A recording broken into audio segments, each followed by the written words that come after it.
रक्तदान शिविर आमर पूर्वतन चेयरमैन और पूर्वतन संपादक थे सत्यनाथ माझी और मनु भाई गोटे स्वप्न थिला जे आम संघर गोटे रक्तदान शिविर आम करवा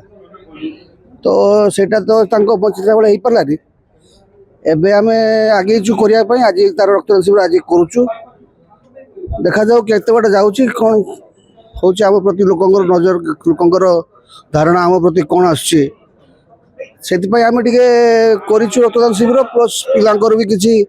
कंपटीशन रखीचु आउ 2 दिन धरिक प्रोग्राम भी करुचु स्टाडियम पड़िया रे ओल्ड स्टाडियम पड़िया रे समस्त निमंत्रण समस्ते आसवे तो ये किसी कार्यक्रम करुचु